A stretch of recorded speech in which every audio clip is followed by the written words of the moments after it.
The Three Feats of a Moorish Magician, from the diary of Wilfred Blunt. I found at Kelmscott, where I stayed a couple of nights, my friend John Henry Middleton, the Cambridge professor, an old ally of the poet Moorish, an intimate in former days with Rossetti. Middleton had been a considerable traveler in out-of-the-way places, and he related to me in detail his experience in Morocco with a Moorish magician. He was traveling in 1879 about halfway between Touton and Morocco, and one evening an old man came to his camp mounted on his ass with a boy as a servant. The man said he was a magician and proposed to perform 3 wonders, the first to throw a ball of twine into the air, the second to make a plant grow, and the third to show the face of a person thought of in a globe of ink.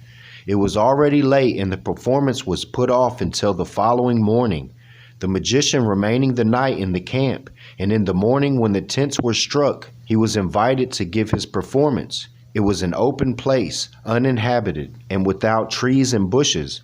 Middleton chose the ground at some little distance from where the camp had been.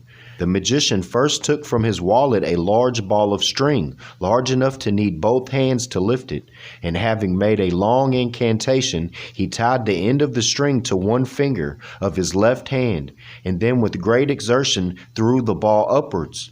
When unraveled as it went, and growing less and less, disappeared in the air, and then let go of the string's end, which continued to hang from the sky. The magician and his boy sat at a little distance, and Middleton went to the string and pulled it downward, as you would pull a bell rope. It stretched to within 2 feet of the ground, but he felt the resistance strongly from above, so much so that he cut his finger with the string, the mark remaining for several days afterwards. The 5 men who had been with him also touched the string. 3 of these were Moors, one a Berber and the other an interpreter. It was clear daylight at the time, but half an hour after sunrise, when they had all satisfied themselves the string was suspended as it appeared to be, the magician came forward and in the turn pulled it, when it fell down from the sky in coils on the ground. He then rolled it back up again in a ball and put it back into his wallet. The magician next took from his wallet a seed, and when Middleton had chosen a bare place, planted it in the ground. He then asked for some palm branches they had with them, and which had been cut the day before, and he made an arched covering with them over the seed and heaped horse rugs upon the hoops, and then sat apart and made incantations. At the end of a few minutes, he invited them to undo the covering, and there in the ground a plant was working, set firmly in the earth, the first time a few inches, but then when he had covered it up again and built the hoops higher, it had last became 3 feet 8 inches high. Middleton measured the plant, found it firmly rooted, and cut off and kept some of the leaves. The nature of the plant seemed to resemble that of the Indian rubber tree, and it had some 50 leaves. It was fresh and healthy, though the weather was hot, it being the month of October. In the third incantation, Middleton was made to look into a globe of ink. He desired to see the face of a friend, but instead saw persistently, very vividly, a certain landscape he knew well on the river Severn. The magician, when asked whether he could climb the string and disappear in the air like the magicians Marco Polo tells of, stated that his grandfather had had the power, but that he himself was unable. Middleton believes that the manifestation produced were mesmeric, certainly no trick.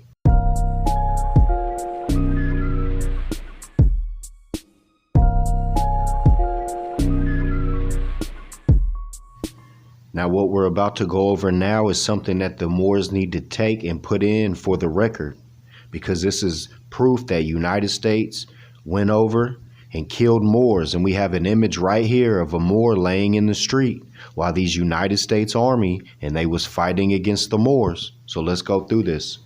Washington, October 13th. Many of the adventurers, us Americans, which these are Europeans coming from the United States, enlisted with the Spanish forces to fight the Moors, have found that service with the Spanish troops was not such as they expected. Yeah, that's what you get. And are now reported destitute in Spanish ports. Others have been rejected by the Spanish medical authorities, and they too are left stranded. The Americans were recruited mostly in New York. Some of them came from the ranks of the unemployed, some were ex-servicemen, and not a few were ex-commissioned officers of the United States Arms during the World War. They were enlisted by officers of the Spanish Army for a foreign legion in the Moorish campaign, and that campaign was colonization. As some questions arose whether the recruiting was a convention of the neutrality laws, it was discontinued, but not until after many Americans have shipped for Spain. And that's what you get, United States, European, pale-skinned brothers and sisters. You go fight against the Moors, Allah's the best of planners. He's going to wipe you out. Now, according to advices reaching Washington, many of these Americans are stranded.